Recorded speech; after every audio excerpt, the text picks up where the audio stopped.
Welcome to the Advanced Sports Analytics Show here on Rotogrinders. I'm Jordan Cooper, aka Blender Ed, aka Blender HD, aka hopefully on top of you on the DK leaderboards this week. Didn't happen last week, right? Way too much Michael Thomas. He didn't do anything. Join with me, as always, the man behind the model at Advanced Sports Analytics. It's Stuart Gibson, as well as his special appearance. Oh, occasionally he graces his presence here. The person that I usually refer to as the better version of me. It's Brandon Adams. Hey, Brandon, how's the past couple of weeks been going for you? Oh, it's been fun. Yeah, it's been some interesting slates. It's been a funny NFL season for me. It's been how's it been funny? Well. Is it funny because you're not doing well? That's what it sounds like. Well, I always think of NFL DFS as a really funny thing where a lot of tournament players put in a lot of lineups anywhere from whatever 20 to 150 per week, and then your results are basically dependent on your best lineup in a given week, or sometimes because the contest sizes are so large and so top heavy, your season is dependent on how your best lineup for the whole season does, which is kind of a crazy concept. And it shows you why this is so high variance. Right, especially in a 17-week season. Like when you play NBA and MLB, it's kind of like you could, like 150, 180 slates, you feel like okay, I got enough time to, to get there. So, I mean, maybe I'm lucky that in week 6, I got my one lineup to the top of the slant. Like, I'm good for the year. I should just expect the next 6 weeks of losses, like, just built in. Yeah, it's like profit for the year after just that one. Well, that's what you play for. People don't understand that. That's like Brandon knows that. You play, you lose 90% of the time, but you want that one, that the couple of top 1% outcomes to make up for all of the losses and then give you a ridiculously good ROI on top of it. So I haven't run great in the sense of topping the big player pools, but I've run pretty amazing in the queues, I guess. So I think my season will come down to how I do in the championship. But isn't that the contest that you would want to win? Yeah, that would be a great one. Okay, so let's go for that. I'm never in those contests, so like typically I don't wish anyone good luck because I'm competing against you. But since I don't play the qualifiers, good luck all you want. I mean, it's perfectly fine. I can't possibly win them, so why not you? That's what I'm hoping. They kind of did what a lot of players suggested for the championships, which is make it online and then take the juice down. So I think it's been a favorable change. Right, because you're not paying for the experience, right? You're not that built-in kind of like, oh, $25,000 to kind of get some pigs in a blanket and some like open bar stuff. I don't know. I'm just not that type of person. I've gone to one as a VIP, and I just like this could be in some dude's basement, and I'm perfectly fine with it. It doesn't have to be all fancy. Yeah, I hear you. I think in the future it might just be online. We'll see. Well, let's talk about this week, and if you're going to be playing, even if you're not for a qualifier, you should definitely check out the FanDuel Single Entry Series by Rotogrinders. It's still going on through weeks 13. There's single entry contests at 3 buy-ins, $5, $33, $100. Your top 4 scores count towards the 6-man final. So if you haven't gotten in, you kind of missed out on that. But there's still great contests with low rate, good payout structure. The FanDuel Single Entry Series, $5, $3, $33, $100. Enter them this week. But this week is I would say is a weird week in comparison to the 2020 season. This is the kind of week that we would normally see in past years in NFL, where we have 11 games. The highest total game is 51. The lowest total game is 45. So the difference between the top and the bottom is only 6 points. We've seen this year where the top game is 56, the bottom game is 41. And then not only is the top game 56, but you also have like 3 or 4 other games that have 50 plus totals. So, Stuart, in a week like this, we always talk about, your top team probabilities. And we usually have, like last week with the high total games, like those will obviously show up at the top and the ownership follows that. On a week like this, I have to assume that the difference between the top stack and the bottom stack is going to be so much more bunched together.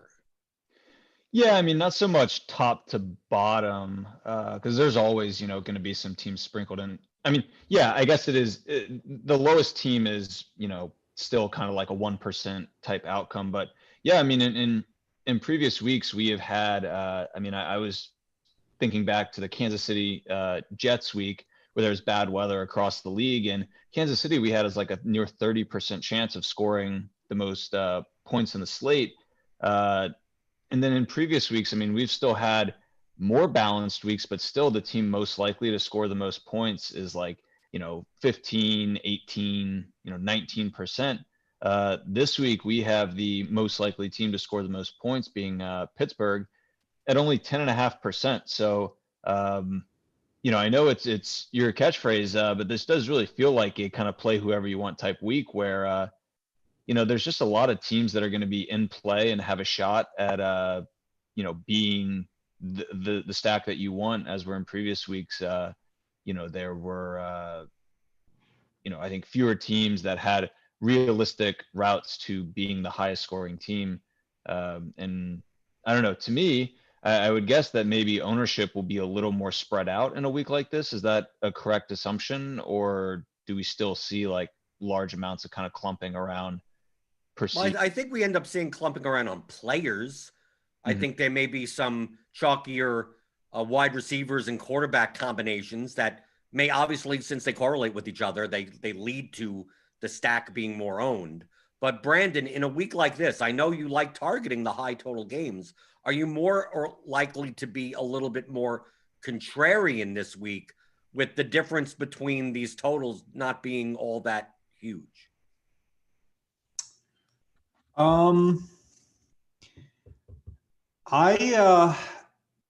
wouldn't say that I'm going to be especially contrarian this week because, at ASA we've always liked Baltimore a good bit. They have nice properties for tournaments. They've got nice upside, nice correlation, and they're somewhat unfashionable right now. So probably have a good slice of Baltimore, which will not be contrarian.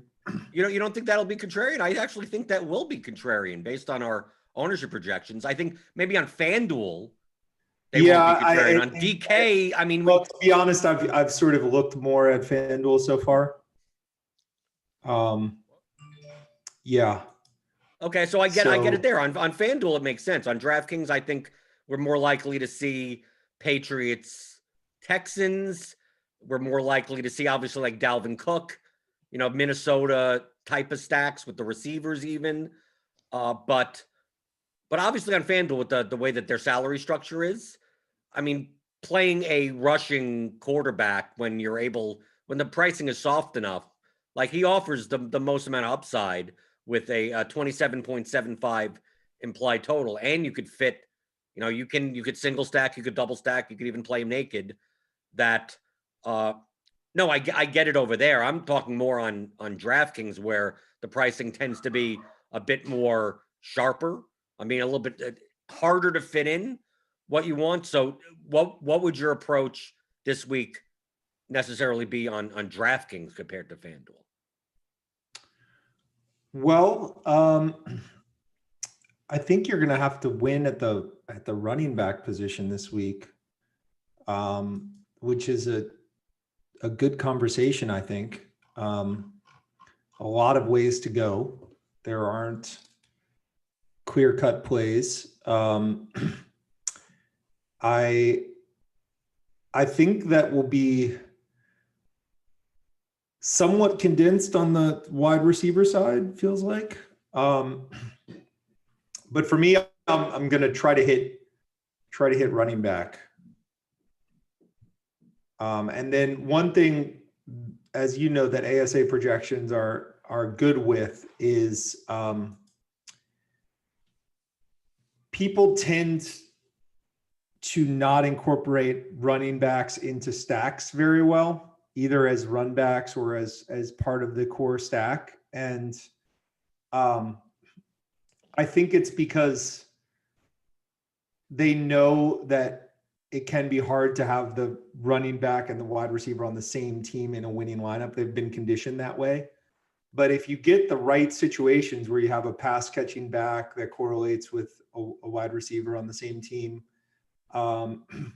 it can be very favorable. So that's the kind of thing where ASA tools are helpful. You look for that pairing of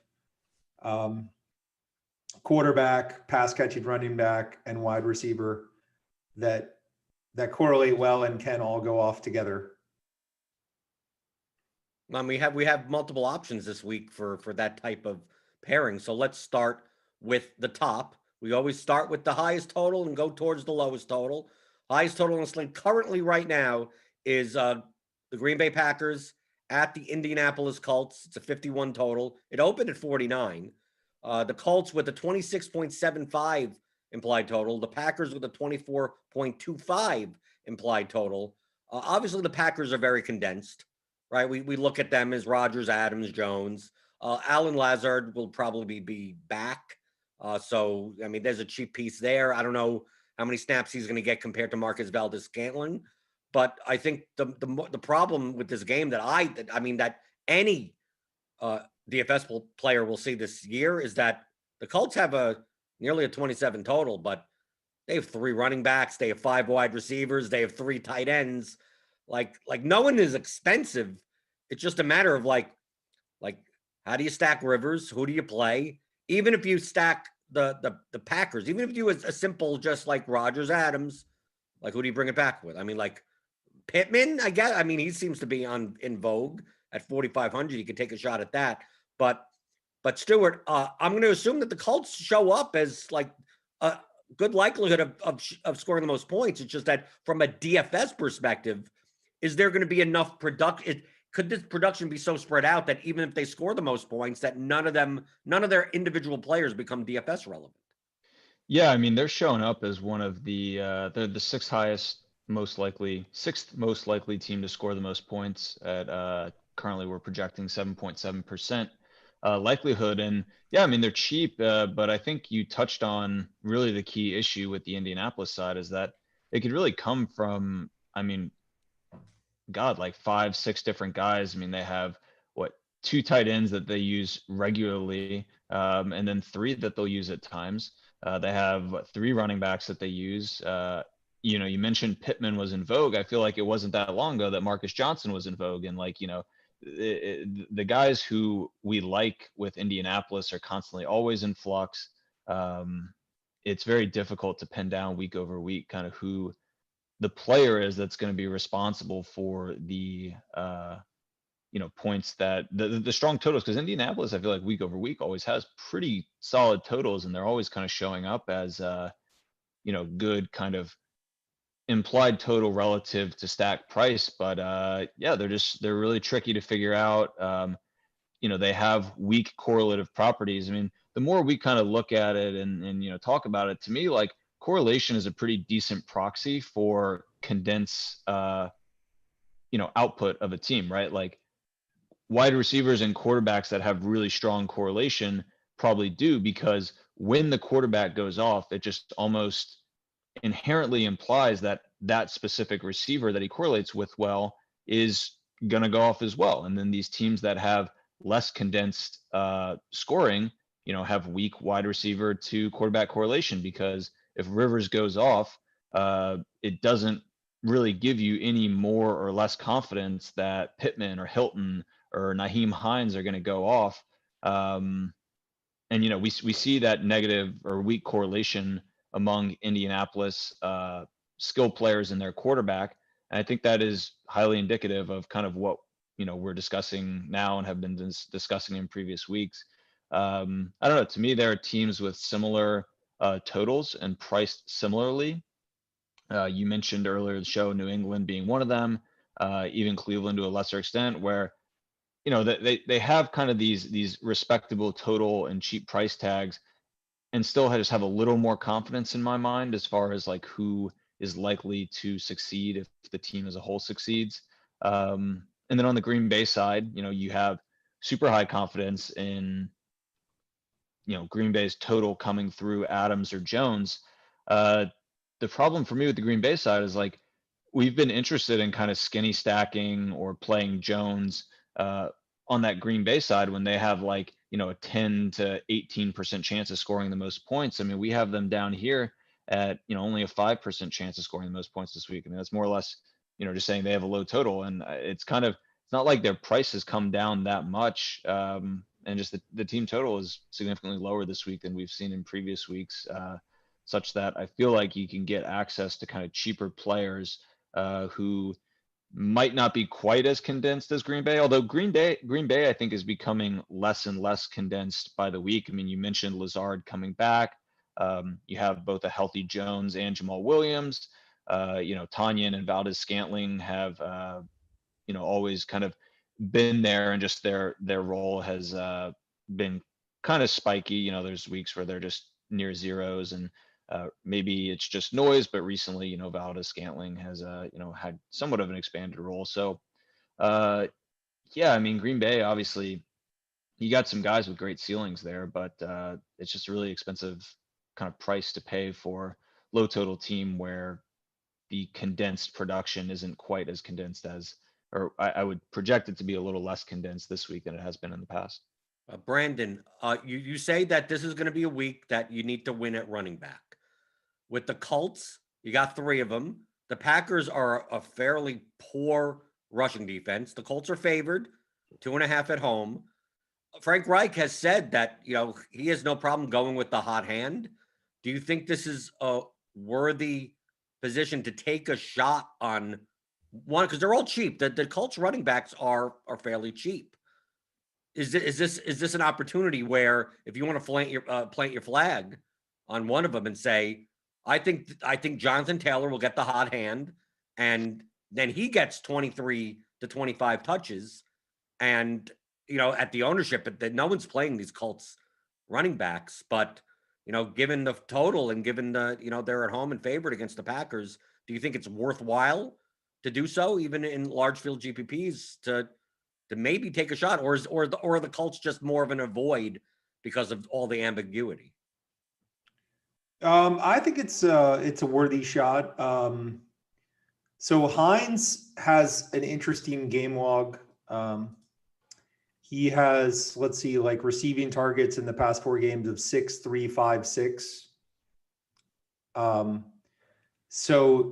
he's had some big fantasy games, like against Detroit, he had 2 touchdowns and he had 5 receiving targets.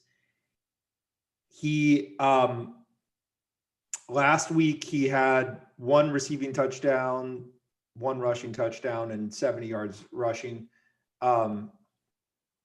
He has the right properties for stack inclusion and for tournament upside.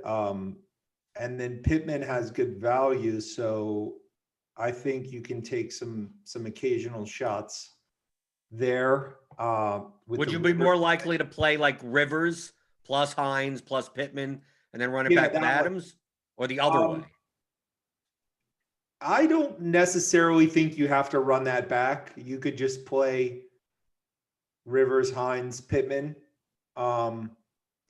You could run it back. It would be fine. It would also be fine without it. The only thing in the ASA data that argues against that stack is that the correlation is not great. But it's a cheap stack, so that seems like a reasonable. You're on board with the vomit stack. Whenever Brandon, whenever you're on board with the vomit stack, I have to I have to get a little bit excited because it's like I didn't even bring it up. I'm like, could you? Like I wasn't barely considered this. You're like, no, I'm down with this vomit stack. It's like, okay, I got to start taking notes now. Brandon's down with a vomit stack. I would think though, for the Indianapolis passing side to work, you need some Green Bay, production, no? Like, if that Rivers plus pieces side is going to work, you'd prefer for the game to be, and for the game to achieve kind of, or even overachieve its total, you would definitely need some Green Bay production. So for me, I would think you would want to try to bring something back if going, with Rivers and pieces, no? Yeah, that seems reasonable.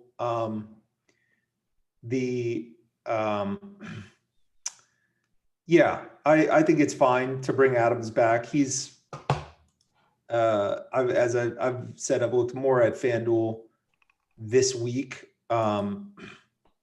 where Adams is not a compelling value, but I think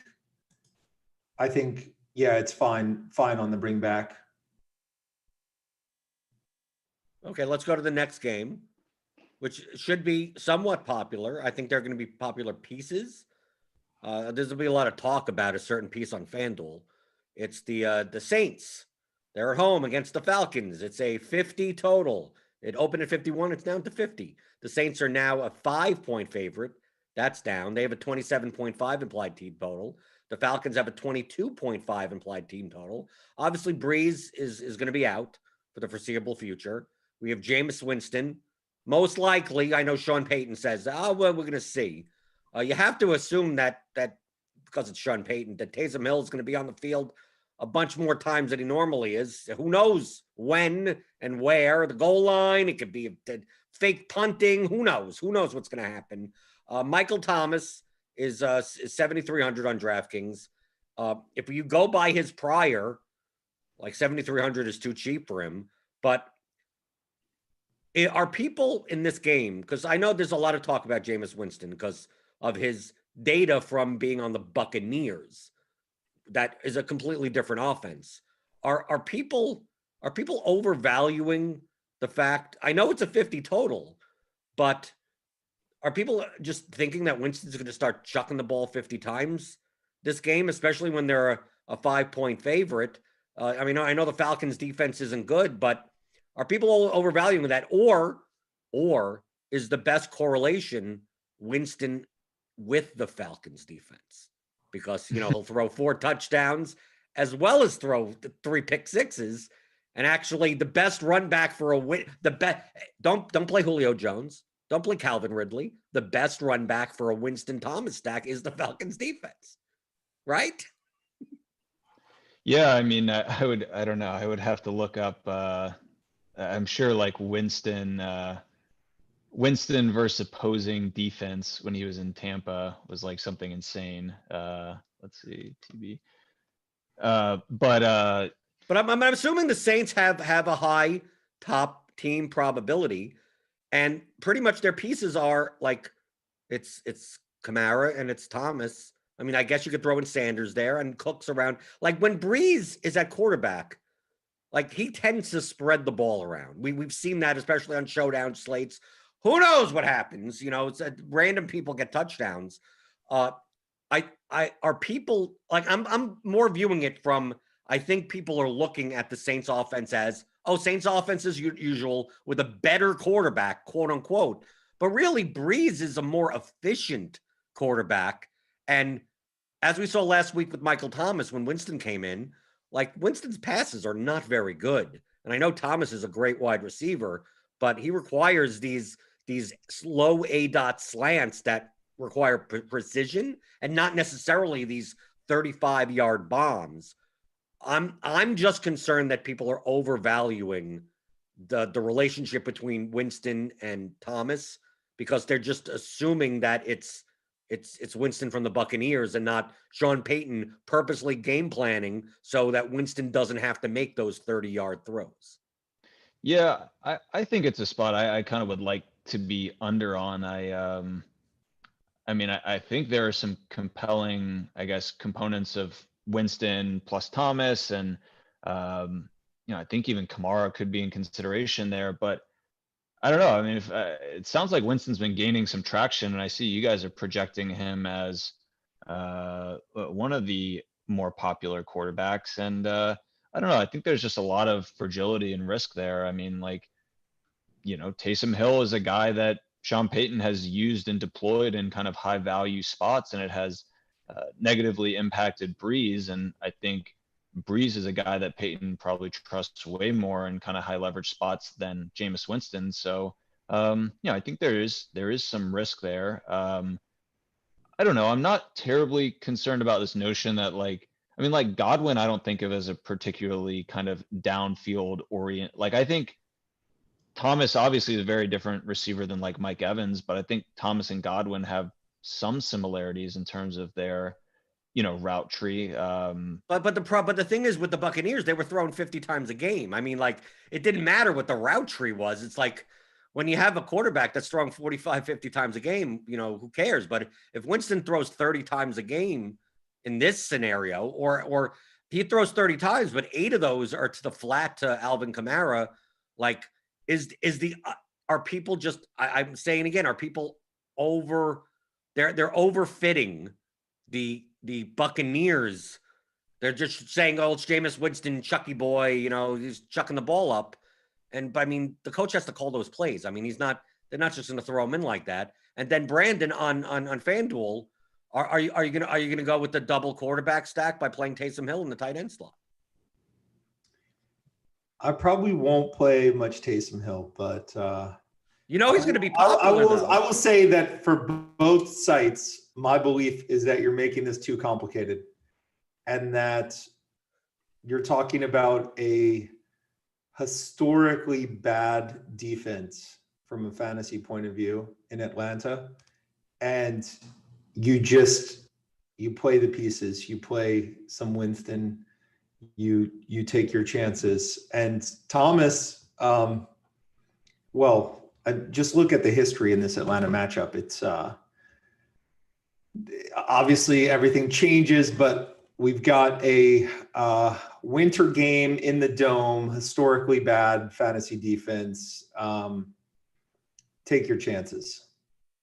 Okay, well, I mean that's the simple approach. It's the simple approach, but in tournaments, I would recommend that. Okay, well, I mean, I'm more comparing it to ownership because I mean, I'm looking at the Atlanta side, and I mean, depending on if Ridley's going to play or not, like Julio is under 10% currently projected, Ridley's under 10%. Like the Falcons side is the low owned side. Is there merit to playing the Ryan side with a one-off piece on the Saints? Because I would think that against the Falcons defense, you'd much rather play the Winston side and not if Jones, Ridley, Hurst, all these the Falcons are coming in under 10%. Like simply playing Winston, Thomas, and a run back, like that run back mitigates the ownership of Winston plus Thomas enough that then who cared? Then make it simple and just go, I'm just going to play for Winston to throw the ball 40 times.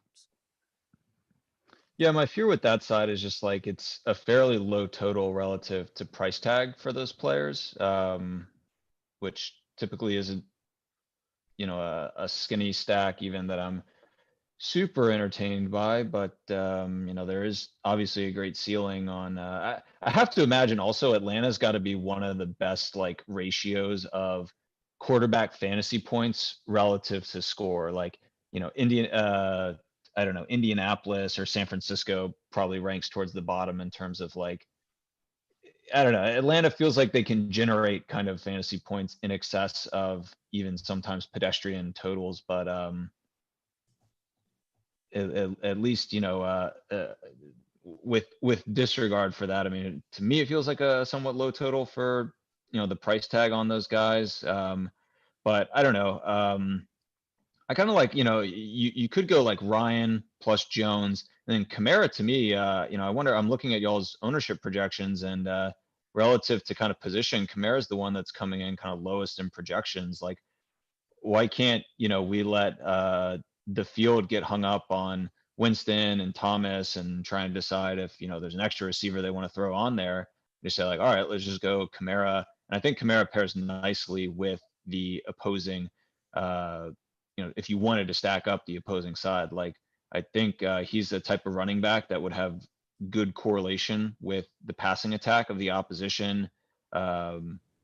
He's pretty game script independent in my mind. So there are, I think, less routes to failure as a guy like Winston. I think he just has some routes to failure that are should be relevant. So Brandon on DK, I know because the scoring is different.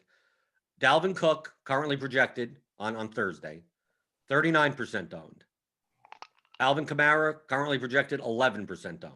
Obviously, they're within 200 in price.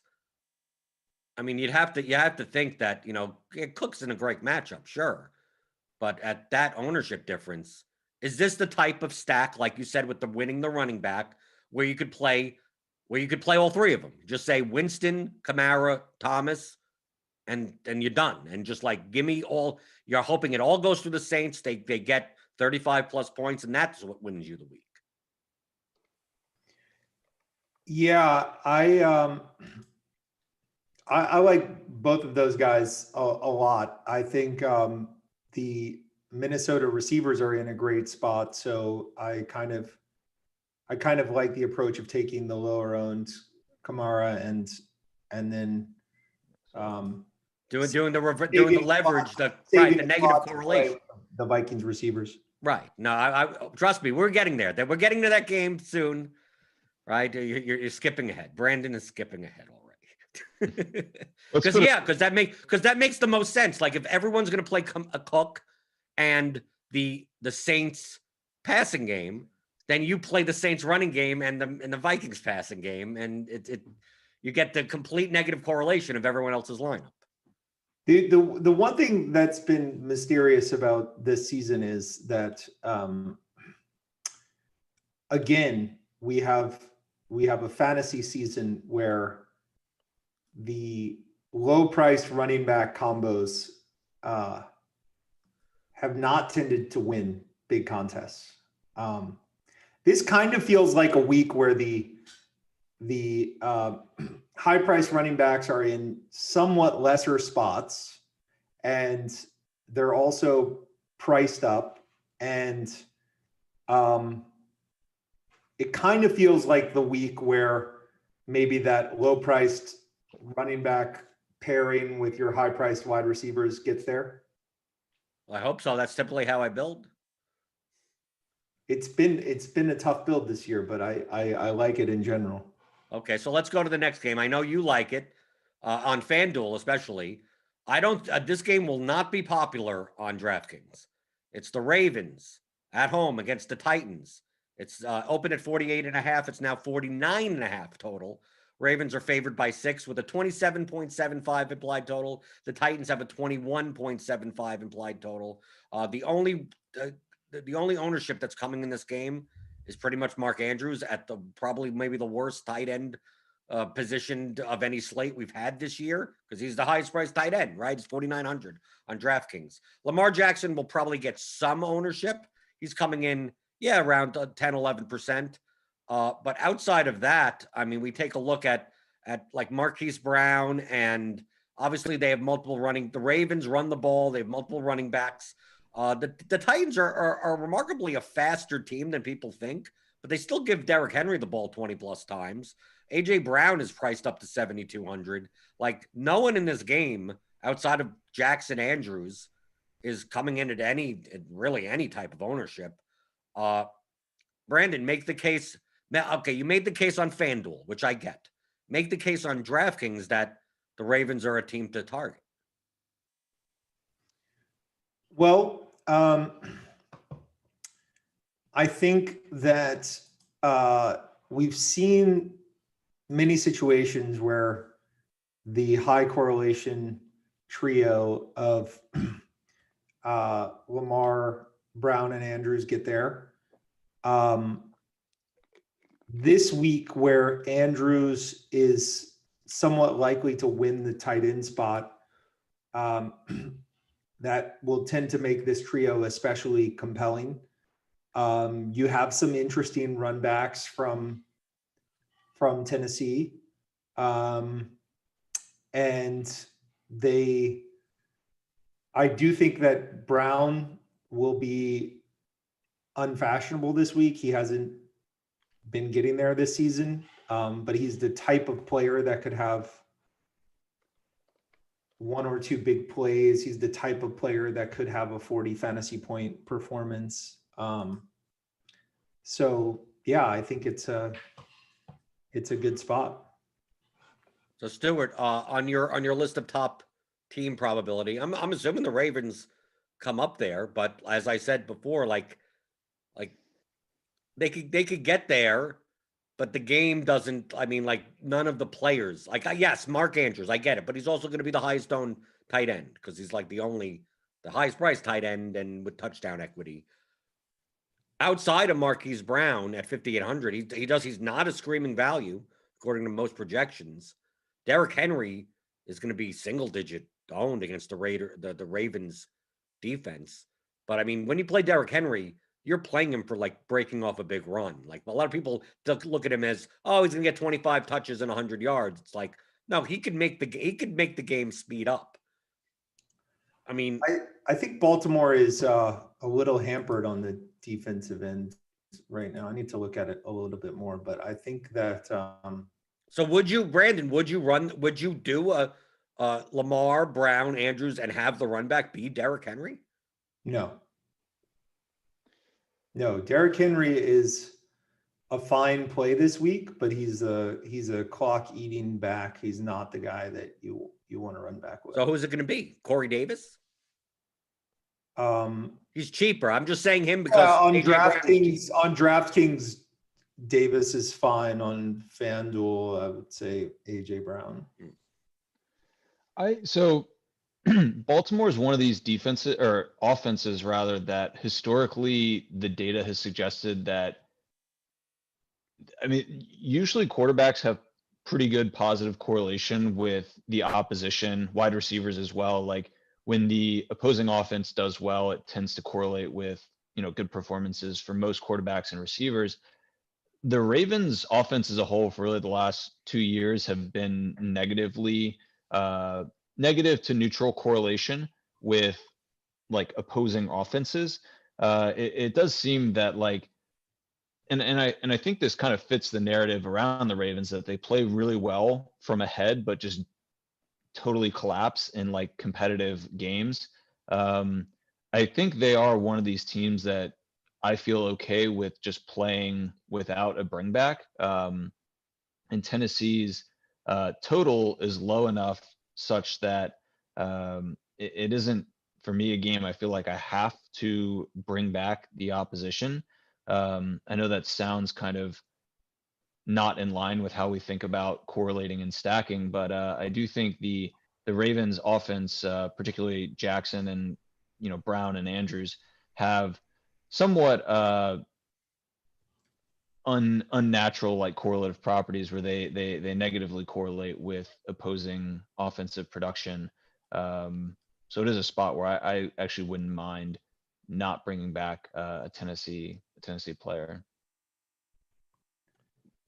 Well, moving on to, and it does look like that the Baltimore defense, we can treat them differently this week because they will be without two starters, probably.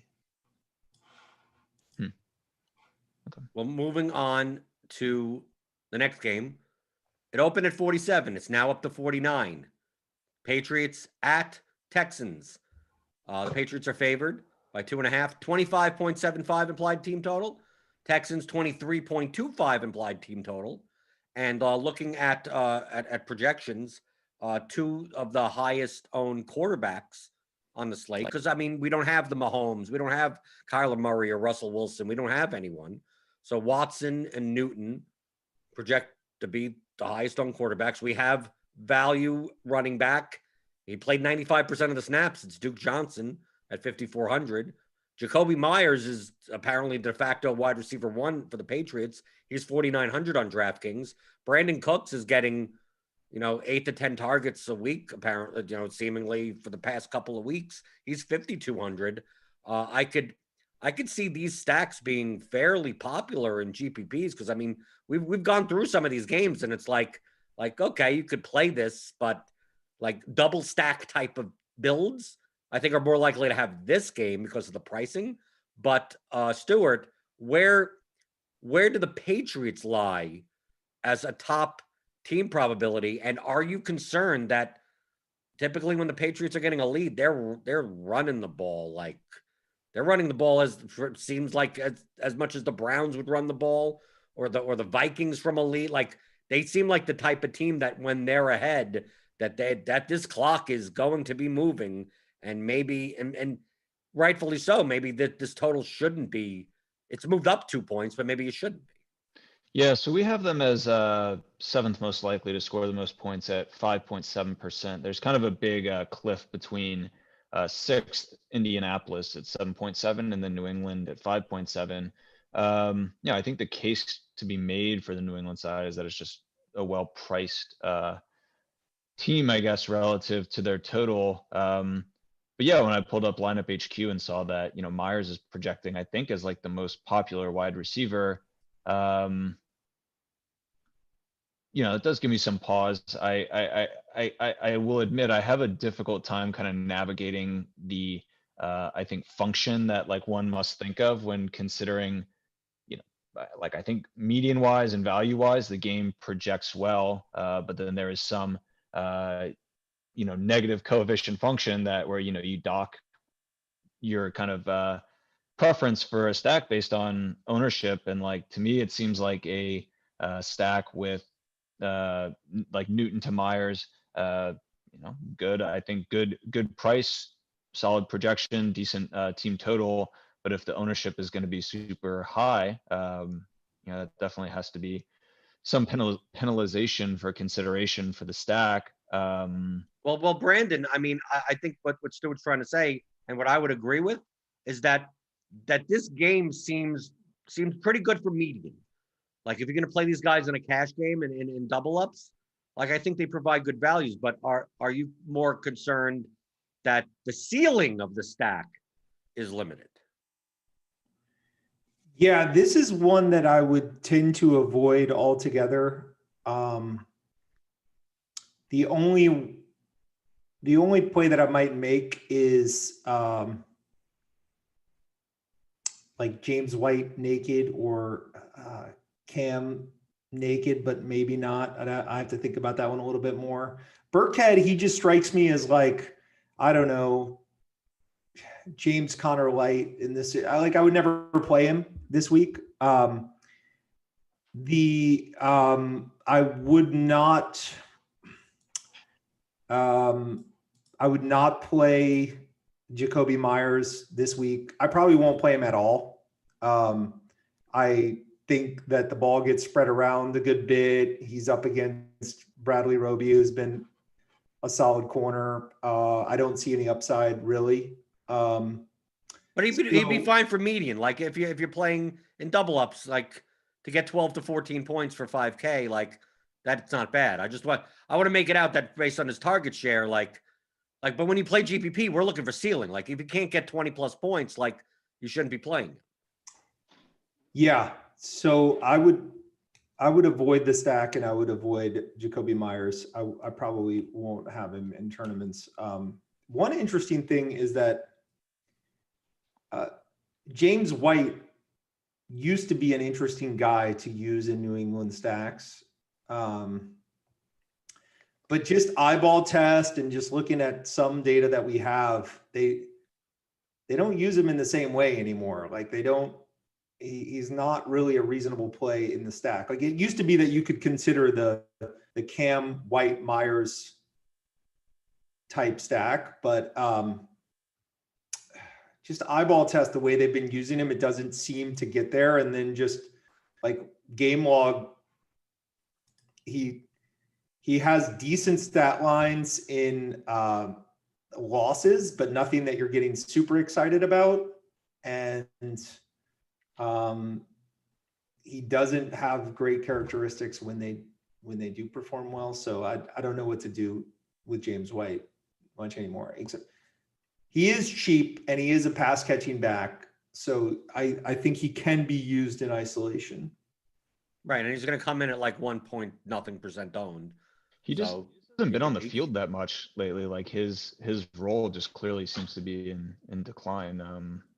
It would, I mean, Patriots have been a pretty mercurial team as far as, you know, how they use their running backs, but it would, I think, take a pretty significant shift in kind of the allocation of snaps that they're giving their running backs, in my opinion.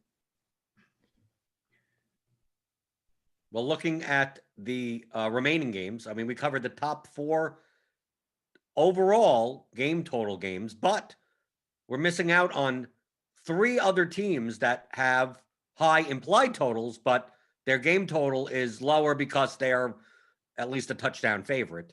So we're talking about the Vikings, who have a 28 implied team total. We're talking about the Steelers, who have a 28.25 implied total against the Jaguars, and the Chargers that have a 27.75 implied team total. The Vikings are, I mean, these teams are going to be somewhat popular. Obviously, Dalvin Cook may be the most owned guy on the slate. I think both wide receivers, we have both them projected at 18 and 16% on Rotogrinders. We have the Chargers. Allen is going to be owned. Henry at tight end will be owned. Kalen Ballage, if he's getting 70, 80% of the work at running back against the Jets, he'll be owned. And then looking at the Steelers are, I mean, the Steelers are a bit harder to pin down. Deontay Johnson's going to get some ownership, but Claypool's up to 6,100. Juju's up to 6,400. That ball could go to any of the 3 of them. So Stuart, on the top game stack probability, I mean, I'm assuming these 3 do come up there, but I think it's kind of weird to say. I think I'm more inclined. I think the Steelers probably put up the most points, but it's hard. Like, who am I? Do I want to play Roethlisberger? Okay, then who do I stack it with? Do I double stack? Minnesota, I like the negative correlation to Cook, like we said before. Playing Cousins, and then Jefferson is 6,000. Thielen is 6,300. I know we talk about them being negatively correlated, but that's when they're 7K. Now that they're 6K each, like, it's so condensed there in Minnesota. Like, can we double stack them? And then on the Chargers side, Herbert plus Allen, we got these cheaps. I mean, we do it to ourselves every week, it seems. Denzel Mims is 3,300. He's top. I mean, Perriman got the catches, but Mims had the air yards with Flacco at quarterback. I know it's not necessarily appealing, but the Chargers-Jets game could grind to a halt, right? The Dallas-Minnesota game, the Minnesota could blow them out, or Dalton's back. Like, I don't have no problem playing Amari Cooper or a CeeDee Lamb, and hell, even Ezekiel Elliott, right? You know how, Brandon, how do you like this for a double leverage correlation power bomb where you fade, basically, this is what you do. You fade Cook, right? You play Kamara instead. Okay, so there you go. You got that price leverage right there in the position. Then you play the negative correlation of Cook, which is Cousins, and you double stack it. So you go Cousins, Jefferson, whatever. But then you run it back with Ezekiel Elliott, who's priced the same as DeAndre Swift, who is also going to be chalky. So, like, you get it right. You get a 9K and a 6K running back that they're the complete opposites of everyone's build. And then if you're not going to play DeAndre Swift, you play like Marvin Jones in that line. You play the negative correlation of that play. Do I take this a little too far, Brandon? If there's a week for it, maybe this is the one. I'll say. I mean, you understand my thinking, but I'm saying, like, maybe you don't have to take it to the fourth level. Well, winning a DFS tournament is a race against the clock, right? So we care about correlations. You have a race against the clock. You have a minimal amount of time to rack up a lot of fantasy points. And I mentioned earlier that that Cook and Henry, they're game clock eaters. Elliott is, at least the way they've been using him this season, less of a game clock eater. So he's a somewhat reasonable run back, but in general, I would try to avoid it. However, this is possibly a low scoring slate. So if there's a slate to do it, it would be this one. But out of those three teams, the Vikings, the Chargers, and the Steelers, being that they're high implied totals, who are you more likely to target? Because you say, like, if you play Cook, you could play him as a one-off, right? If you play Balaj, you could play him as a one. Like, you're not stacking the game. You're just playing the running back. Or do you think you could play something like Herbert, Balaj, Allen? Like, you just keep on talking about these quarterback to running back type of stacks that less people do. Like, I don't think you do it on the Steelers with Connor. Probably not. So out of these three teams, like, who stands out as the most appealing to you? Well, can we sidebar for a moment and chat about Connor? Okay, what does there an intervention need to be made?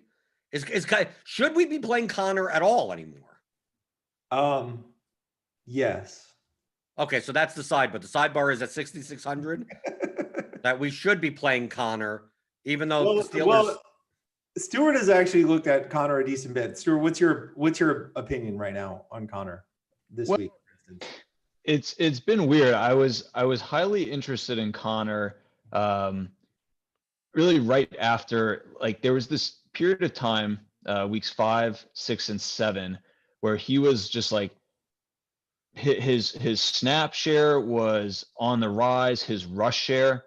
I'm sorry, it was after including the week 8 against Baltimore. So really last week against Dallas, like I thought Connor, or I'm sorry, 2 weeks ago against Dallas. So pretty much Dalvin Cook's, matchup this week, like, Connor was just, he was getting 80+% of, Pittsburgh rushes. He was, still had, pretty solid pass game role where he was getting, close to 10% of targets. Like, I just thought the guy was looking like kind of the workhorse that people have wanted him to kind of like he had that role in 2018 I think it was, and like people have been kind of yearning for him to go back to that role. He's never been like a super high efficiency guy, and yeah, he just kind of fell off the face of the earth against Dallas. Well, they got behind that game, so yeah, at least that's understandable. But how about this past game against the Bengals? They tended.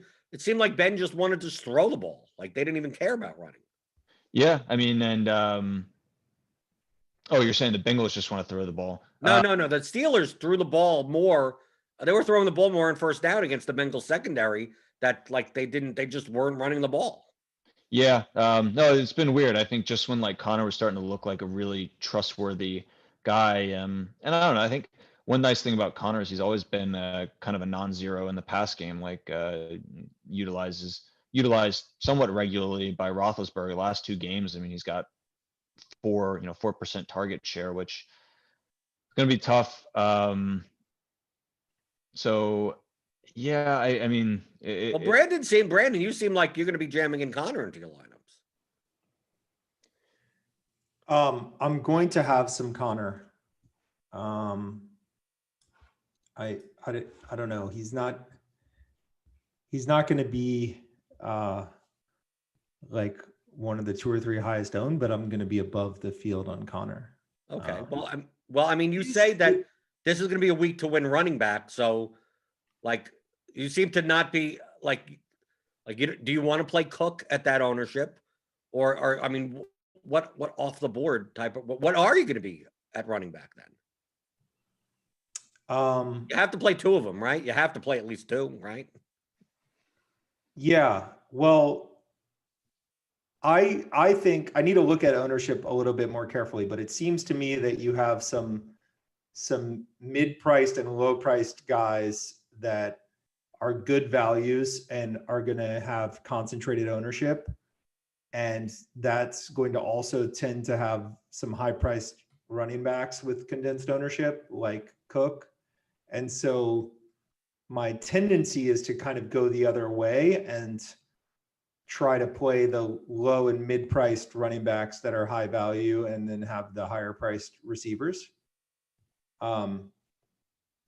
So that will be the tendency. I'll be on the Antonio Does, of the world. does one that fit the bill, assuming, or maybe even not even assuming if Matt Breed is out, like the Dolphins are favored in this game. I mean, like the Dolphins are 24.25 implied total in Denver, but I mean it's the lowest total game.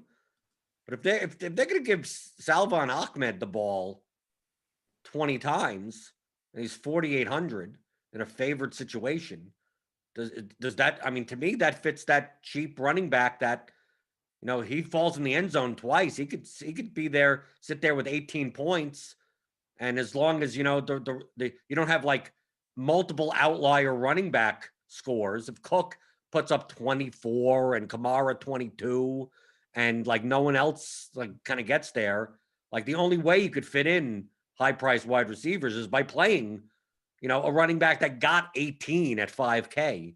So is Ahmed, are those the types of running backs you're looking towards? Because I mean that's even lower than the 5K level. Or are you more likely to play a chalky Duke Johnson against the Patriots?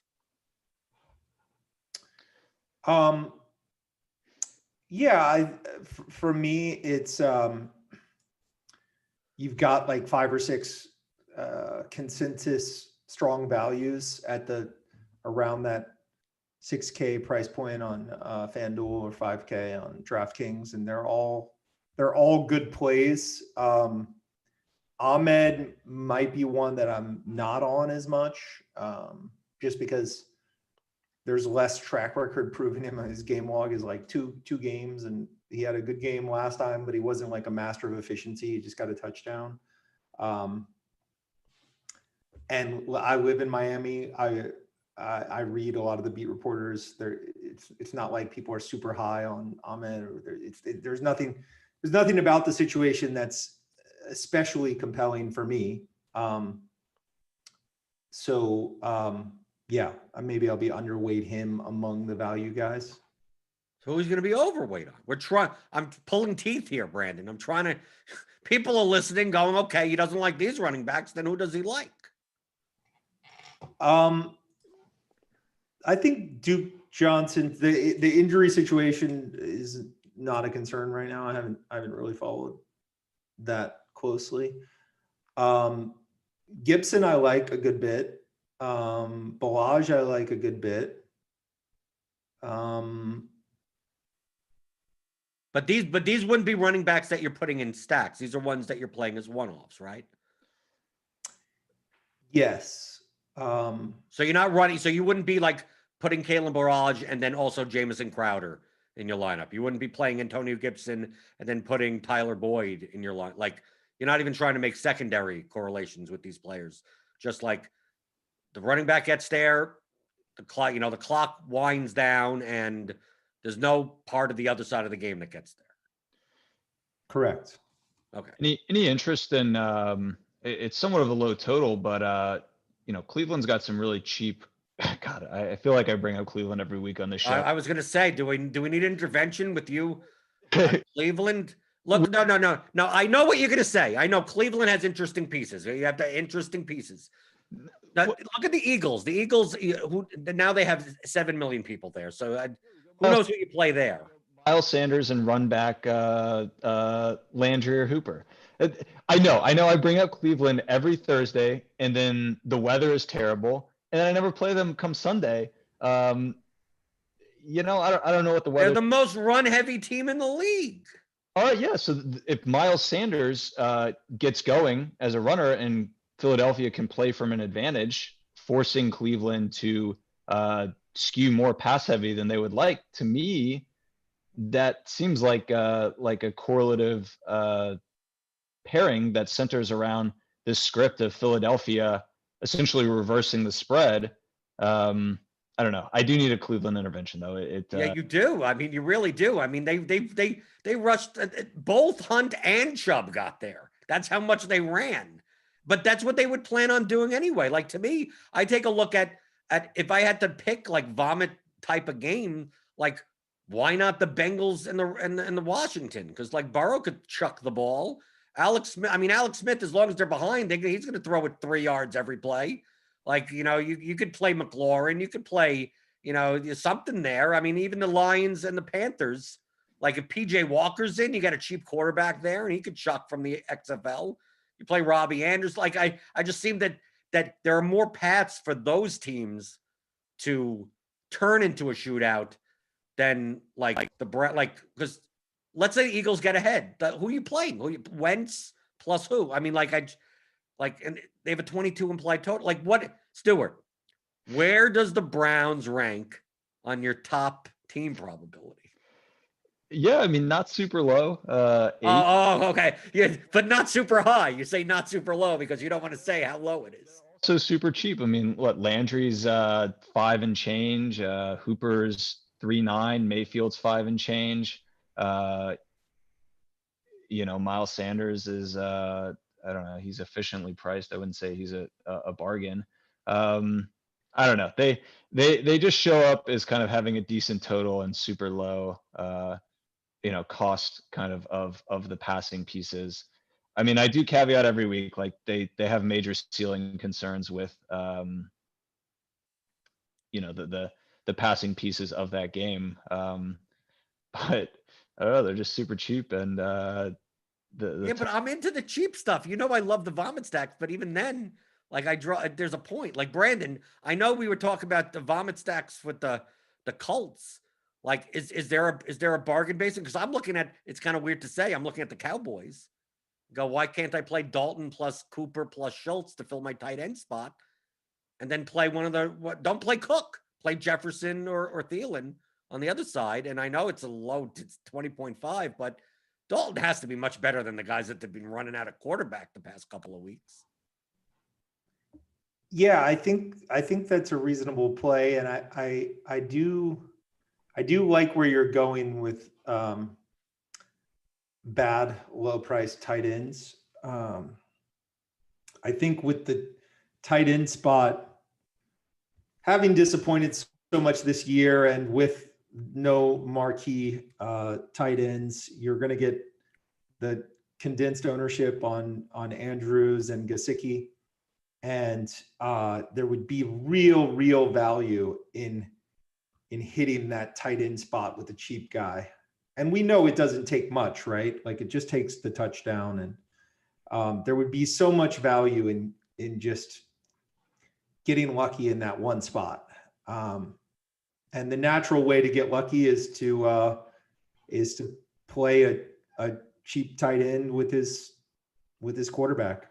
Right. So like if I'm going to double stack, I'm obviously I don't build my lineups until Saturday.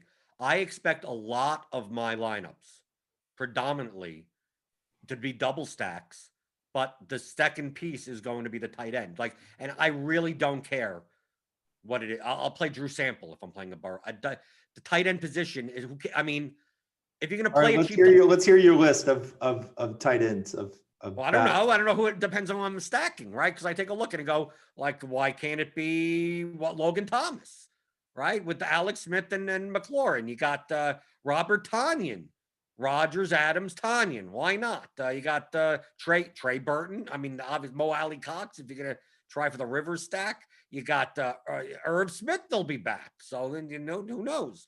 Jordan Akins or Darren Fells for the Texans. Okay, why? What's wrong with that? Right? You could go with Jeremy Sprinkle. Who cares? Right? It doesn't matter. I have to mention Jeremy Sprinkle because there's one guy that comes to my streams like all the time that always touts Jeremy Sprinkle. So maybe it's Jeremy Sprinkle, the second tight end for the Washington team. What about Ebron? Can you get a little Ebron in there? Oh yeah, sure. But I mean, it depends. I'm going by the teams that I'm stacking. I don't think I'm going to stack the Steelers. So that's why, like, I know I'm playing Connor. Like after you once you paused, I'm going to play Connor and let other people play the wide receivers. Maybe, hey, Stuart, I'll allow you to do this since you have that Browns obsession. You can play Austin Hooper as a one-off. You can. I allow you to do it. That's fine. Those are weird ways of pronouncing Austin Hooper, but I don't know. Maybe I'm my phonetics aren't that strong. Yeah, but then in the way that we've talked about it, that like this slate is much more up in the air than we normally would see. So, like, yeah, I normally am play whoever you want, even on slates where it seems like there's 2 obvious spots to play and I still play other stuff. But I think this one, I mean, I think, Brandon, would you agree with this on a slate that with lower totals than we're used to? I mean, this is like kind of normal for NFL. I mean, if we go back 2 years, these are normal totals. But for the year of 2020, on a slate where there's not like one game that looks like it's going to be the shootout, doesn't it make it more important if 1 out of the 11 games does shoot out more than them all, that if you have that stack, you win? I would agree with you. So this would be more this like if you wanted to go 3+2, like, because you're thinking in terms of the slate context as a whole. So you have 11 games, like thinking in terms of like how we think in an MLB, right? If one team scores 14 runs this slate, you win with the stat, like you won. Like it doesn't matter anymore, because most likely there won't be 3 other teams that put up 14 runs. Most likely it'll be one team and the next team has like 8 runs, then a whole bunch of teams that have 5 or 6 runs. And if you get that one team, the 5-man stack of that team, you win. I think this is the type of slate where, like, and it could be any of the games. If it just so happens that the Bengals Washington game goes for 65 points, and all the other games just stay to their totals, like that, having that 3+1, having even a 3+2 of that, whatever that game is, like you could win on this type of slate rather than on slates where you have so many high totals that some one-off, right? Stephon Diggs gets there. some high price, like the one-off pieces of multiple games get there. So I think there's much more value in stacking, like you said, put the tight end with your quarterback because it's a garbage position. You know, if you wanted to play a condensed offense like the Vikings, maybe you do play Cook and Jefferson. You just go Cousins, Cook, Jefferson, Cooper, Schultz. You know, you do something like that. I mean, obviously in small field, that's much more viable. But I think on this type of slate that if you could pick the one game that happens to be the one that goes 2 touchdowns over any other game, that you win. I can agree with you. Okay, well, good. I like when you agree with me. I'm glad I have you on board with Connor, by the way. It's a buy low spot because people don't expect it. It's maybe simplistic thinking, but it's not, Brandon. It's not. They have the highest total. They have the highest total. They're a 10.5-point favorite, and why not play the lead running back for them that has the highest touchdown equity, and he's going to be 7% owned. Like I'm all on board with that. I'll play him over DeAndre Swift and then wait for Swift to crush my soul when he has 32 points and he's chalk. Yeah, Swift. It's surprising that he's going to be super chalky, actually. Well, I've been looking at FanDuel a little too much on DraftKings. It's sensible. Right. Okay, so Brandon, people can find you online, Brandon Adams on Twitter. You have a podcast also. People don't realize. Not a DFS podcast, but yeah, Brandon Adams podcast. And my Twitter is at badams78. Very, very original name of the podcast. Stuart, you're at Start Gibson, as well as the AS Analytics DFS account, and you do tweet. You do tweet a bunch of useful stats, and people could also go to advancedsportsanalytics.com and sign up for the Substack, right? Yeah, that's right. Well, yeah, it's confusing. The Substack and site subscription are 2 different ones. Substack won't get you access to any of the tools on the site.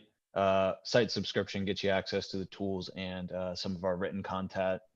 But yeah, I mean, we've been trying on the Twitter account to just as we're kind of preparing our tools for the week, looking through some things and anything that jumps out that might be useful, trying to make that publicly available via Twitter. So, we should have some information there as the week goes on.